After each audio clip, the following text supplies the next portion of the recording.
Why hello and welcome back to another episode of Voice of the Rings, and this is a LOTRO adventure today, my friends. We're on Zollin. We're in the story just where we left off in the last one, and basically we're hearing the story told by Hergseg, this female dwarf. She's telling us the story of Nair and Thror, which is the royal, when they went to go check the side of basically Azel Nu Bazaar, and this is TA the year 2790.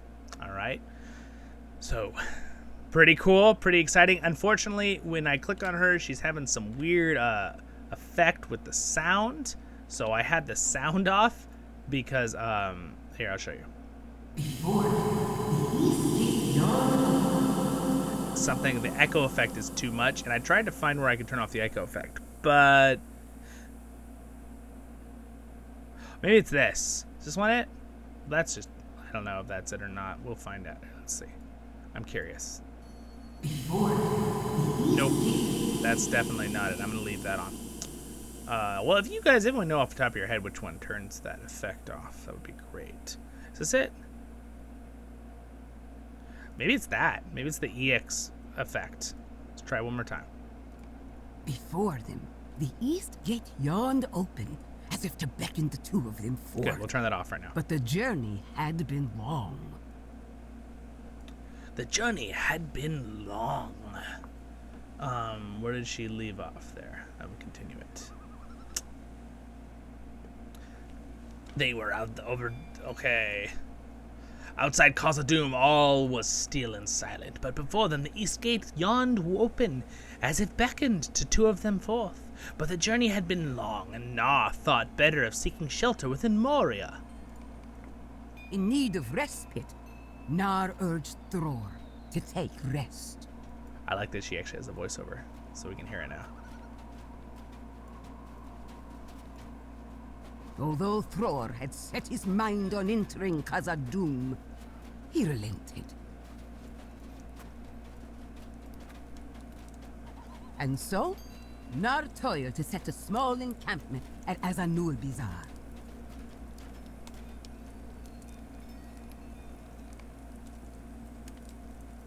Which is this whole open area out here on the side. Nar built a fire and prepared what meager meal he could. But when the supper was ended, Thror stood at once. And as if in answer, Nar knelt before the old king and helped him to fasten a shield to his arm. Hidden beneath the leaves of the trees, store's foot of Zirakun, Nar built a fire and prepared. Anyway, she already said that. Could travel benefit a king and once rode weary travelers. It is time, Nar. I have lived long enough in exile. You have proven your loyalty, my friend, and I ask only that you await my return. Do not fear, dear Nar. I go to honor our forefathers. Take heed, my friend. An ill wind blows in this vale. But Thror cared not.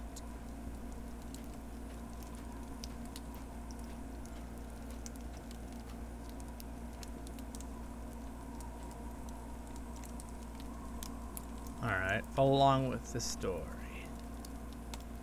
What happened? Why am I not moving? What happened to the story, guys? We'll fix it real quick. Proud as any dwarf ever crossed the doorstep of Axe in hand. Khazad-dûm.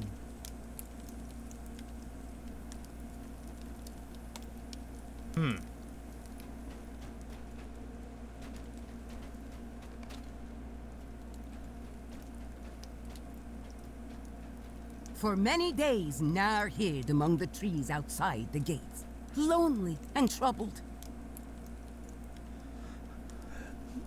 When he dared to draw nearer to the gate and peer into the gloom, neither sound nor the faintest flicker of light emerged from within. More troubling still, neither had Thror.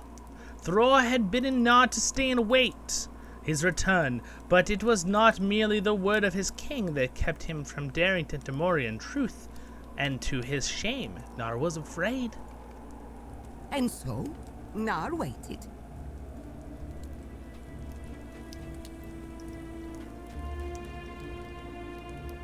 waited. That's cool. The storytelling's awesome. He's like changing position. And waited.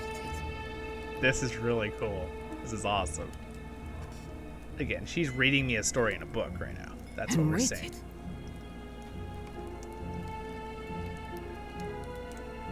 And waited until he thought he could bear it no longer. Despite every doubt, though, his resolve did not falter. Even if he had faltered to live the rest of his days huddled behind a fire in Abazum Bazaar, Nar would not disobey his king. It was his duty to await Fror's return.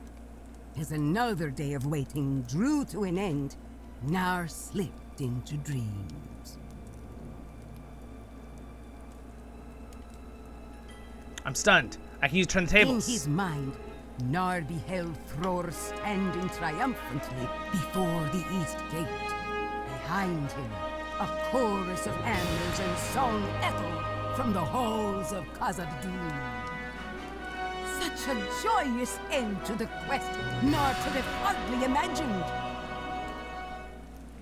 But it would not be so. When Nar awoke, his clothing was cold and heavy with rain. Nar's rest had enough. Absurdly, and in a daze, he tried to regain his bearings. Above him the sky loomed dark. Its hue was sickly purple, and he could not tell if it was day or night. Aside from the sound of trickling rainfall, all was still and silent. Also, Nar would have little time to ponder his situation. Breaking the silence, a distant voice shouted in the Orcish town. A horn blared, harsh and ugly, out of Moria. And from the east gate came a sickening thud, echoing through Azanul Bizarre. Fear for Thror seized Nar's heart, yet, loyal as ever and heedless of all peril, Nar drew his sword. Abandoning his hiding spot, he rushed up the steps to the east gate. This is like the most epic storytelling ever of any game I've ever played. This is amazing. This is really, they've outdone themselves this time in LOTRO. We're literally just here as a spectator in the story. We're not real, we're a ghost.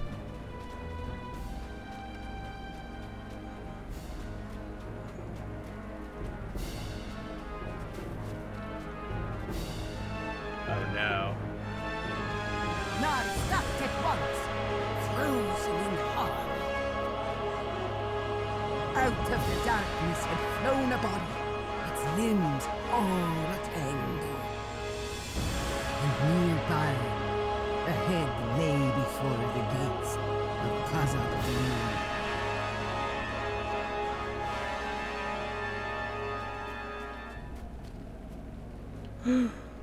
Oh no. Oh no. It's horrible. This story is pretty terrible. Nar Actually, had so sad. known the truth at once, but wished not to believe it. It was Thror. As Nar crept closer, there came a chittering laughter from beyond the darkness of the east gate. And then, out of the darkest shadows of Moria, came a voice. We know you're there, Bidley.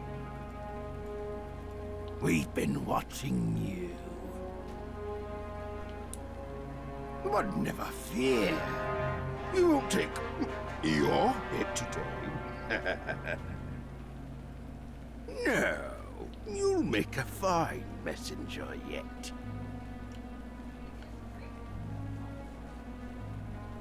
Well, come on then.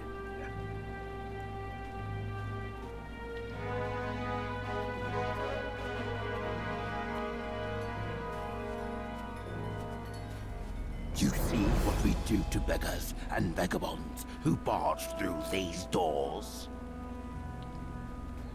He got what he had coming. The old thief trying to filch what's ours.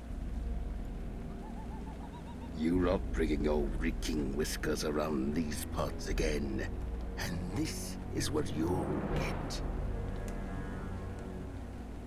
You tell them that. Tell them all. And when his family asks who killed him and who's king here, that will be your answer. Go on, have a look. It's right there on his face, where I wrote it. You can read, can't you?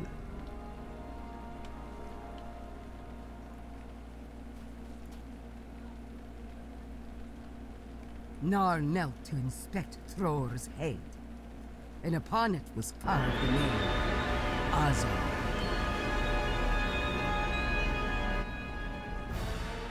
That's right! I'm the master of this house!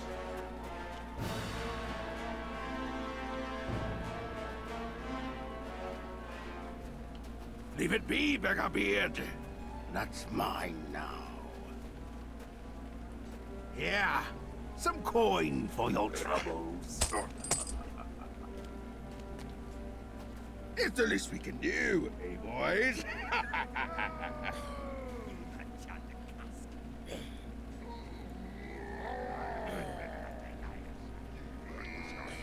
Now, off with you.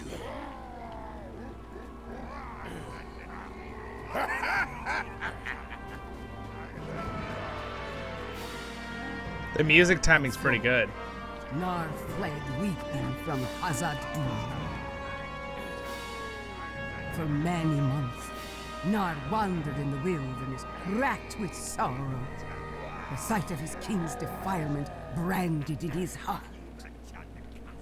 At first, Nar again made the Redhorn Pass, but orcs beyond counting had gathered there and watched him with their red eyes, and so Nar fled back to the way he had come. And he passed by the gates of Khazad-dûm again. More great orcs, including some larger than any he had heard of before, had surrounded Thror's corpse and were hacking it to pieces. Into the hateful frenzy, a great mass of crows descended, and to them the orcs began to fling the scraps of King Durin, Dwarf King Nar dared not look again. Tear-blinded, Nar ran on along the banks of the Keldin Zaram, fleeing the orcs and the wolves that now hunted him in cruel sport. When at last he had come to his ruins of Amandan, he had found them buried, and black arrows hunted in every step. Despite escape his own doom, however, Nar thought of Kilib Nanal and leaped down the path along the stream. By some stroke of fortune, Nar had won his escape, but behind him the laughter of Azog and the orcs rang in his ears. For many months, Nar wandered in the wilderness, racked with sorrow at the sight of his king's defilement and branded in his heart. As long last he found his way north to the high pass across the misty mountains, then made his way back to Thror's Kum. By the time he entered Zudrugund, the guards scarcely recognized him. He so haggled wild he had grown. Nar was never well in his mind again. That's so sad. And that is all that there's to tell the doom of Thror, Zollin. So that's why that Nar we just talked to in person, who was really old, he's so messed up. As for Nar, there is far more to be said of his tale. But I shall not tell it as briefly as I might. Nar was brought to Thrain in Zundungrund, and there told his tale, and spoke of the name of Azog, which all Longbeards have held with hatred ever since. All Thror's court wept at the tidings, and tore their beards, then looked to Thrain, who sat down heavily upon his father's throne, and was silent. Breaking the silence, Thror said, "You are king now, father. What is your will? How shall we answer this outrage?" All through the court, this is probably Thorin Oakenshield too. All through the round the court, hands went to the sword hilt and axe handle, and brows lowered darkly, but still Thrain sat quiet and did not move. 7 days he remained thus, still as a stone, saying no word. Wow, okay. Then, as a storm long gathering and that breaks upon the mountainside, he arose, eyes ablaze, and cried, "This cannot be borne!" From Thrain's yearnings from vengeance across the sixth war of the dwarves and orcs, called simply the War of the Dwarves and Orcs in our memory. Ah, but that is another tale. Let us hope that Nar has found some measure of happiness again, even at so old an age. Yeah, At the very least, he deserves. As for Nar, I think it's good that he has finally left Zudgungun behind. Since his return, Nar has made many friends in the Lonely Mountain. When he feels well enough to visit us here in Azrak Zarar, I have heard his laugh and see the light in his eyes when he smiles. Although it pains me to even think such a thing. Perhaps his adlament has been something of a mercy, losing his mind, right? Some small kindness bestowed upon him by the Firth Crafter, which is Iluvatar, right? Not Iluvatar, excuse me. Yes, the one that created the dwarves. Gosh, I can't believe it. I'm reading the story and I'm forgetting.